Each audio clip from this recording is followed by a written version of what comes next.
Coming up on Mountain News this morning, people are showing support for Doug Harless as weeks continue to go by without concrete answers. Dedicated to Eastern and Southern Kentucky, this is WYMT Mountain News This Morning.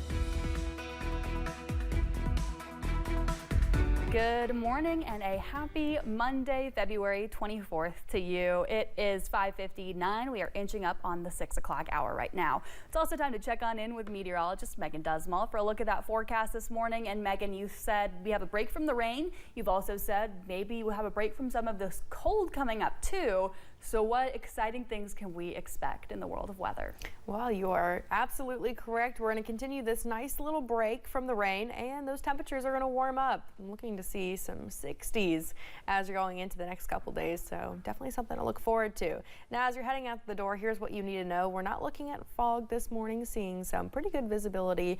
And as we're looking at that live pinpoint Doppler radar, take a look at that. Nice and clear skies this morning.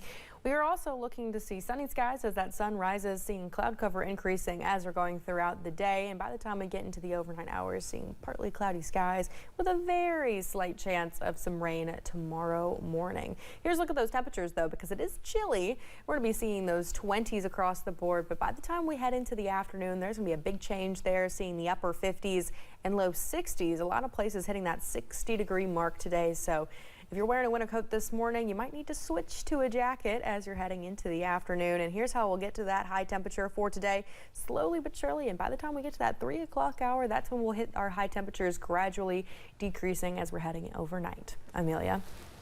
All right. Thank you, Megan. Well, it's been 2 months since Doug Harless was shot and killed in his home by a London police officer. Kentucky State Police say officers were there to serve a search warrant. Court records we've obtained show that warrant was tied to a stolen weed eater, which belonged to the Laurel County Judge Executive. Police remain tight-lipped about the case since the shooting, but questions have been raised as to whether police were at the wrong home when Harless was shot and killed. Now, as Maggie Rickerby shows us, the London community is continuing to fight for justice and to honor Doug.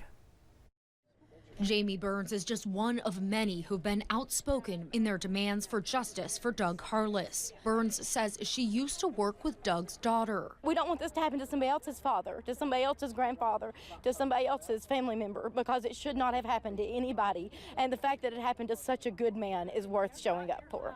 Burns is among over a dozen that showed up to pray and light candles for Harless. We definitely want justice for Doug, but we also want to remember Doug. It's been 2 months since Doug Harless was shot and killed in his home by London police. Now the community is still searching for answers. Police and other officials have denied requests for comment on the case as the investigation remains ongoing. I completely understand that, and we want them to do the most thorough investigation they possibly can, but they could update. They could say condolences to the family. Lined up in front of the London Police Department, candles are lit for 23 minutes. It's for the date Harless was shot. Among the crowd is Vanessa Irwin. While she didn't know Harless personally, what Doug Harless's family has had to suffer, no person should ever have to go through that. An ongoing message among supporters tonight is this. That could have been any one of us. It could have been me. It could have been you. The case has created a community of supporters that want 3 things: answers, accountability, and assurance that this won't happen again. In London, Maggie Rickerby, WKYT. Over the weekend, Governor Andy Beshear announced the death toll due to last week's weather is now 21. Governor Beshear made the announcement on Saturday. The latest death is a man from Logan County. Last Friday, during a trip to Washington for the National Governors Association meeting, Governor Andy Beshear requested more disaster money for the Commonwealth. The governor is lobbying the Trump administration for individual assistance for flood victims. President Trump quickly approved initial disaster money for Kentucky, and the state's congressional delegation is urging him to approve the additional aid. Relief workers with Appalachian Regional Healthcare say they still need donations to help people impacted. At the ARH Distribution Center at the old JCPenney in Hazard, workers are providing essential supplies like food, water, and even cleaning products to flood victims. But with the recent flooding impacting so many, donations are running low. ARH Chief People Officer Sonia Bergman says that the need is still great and she's asking the community for more help. We know our people are resilient. We are Appalachia, and ARH is dedicated to do everything that we can to help our people. Details on donation center locations and other ways to help are available on our website, WYMT.com. Some past flood victims are helping those affected by last weekend's disaster. A group in Letcher County called It's Our Turn EKY started gearing up to host a distribution center for flood victims. They're planning to receive donations, then organize and push them to other organizations in the area. 3 organizers we all talked to with are all past flood victims and know the feeling all too well.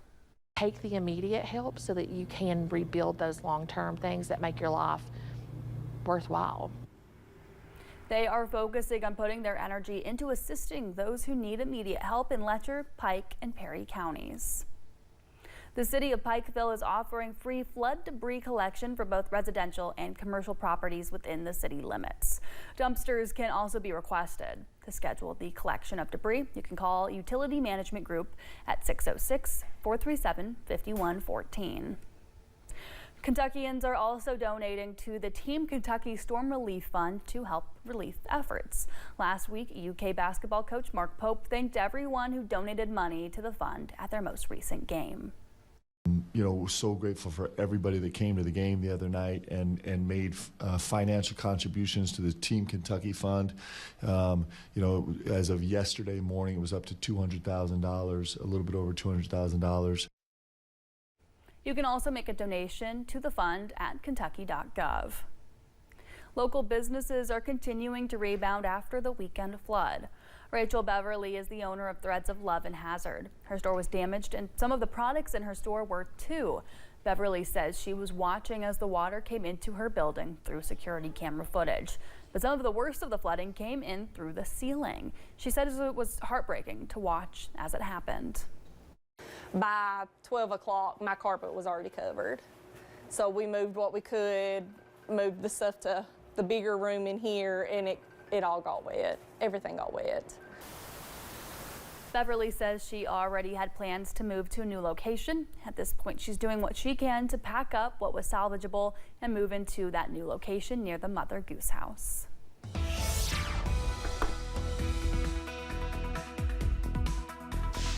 Temperatures are in the upper 20s and low 30s, so it's a little bit of a cold start to the morning, but not too bad with some calm winds, so at least it feels like temperatures aren't much colder than what you're seeing. Well, let's take a look at the rest of the region. What can you expect as you're heading out the door? Mostly, again, those 20s and 30s, but as you head into the afternoon, much warmer weather is ahead. We're talking upper 50s and low 60s, so it's going to be a good day. Now let's talk about the rain chances, because for the most part will be nice and clear. Live pinpoint Doppler radar has no rain in the forecast this morning, and it will continue to stay nice and dry as you're finishing off your Monday and heading into your Tuesday.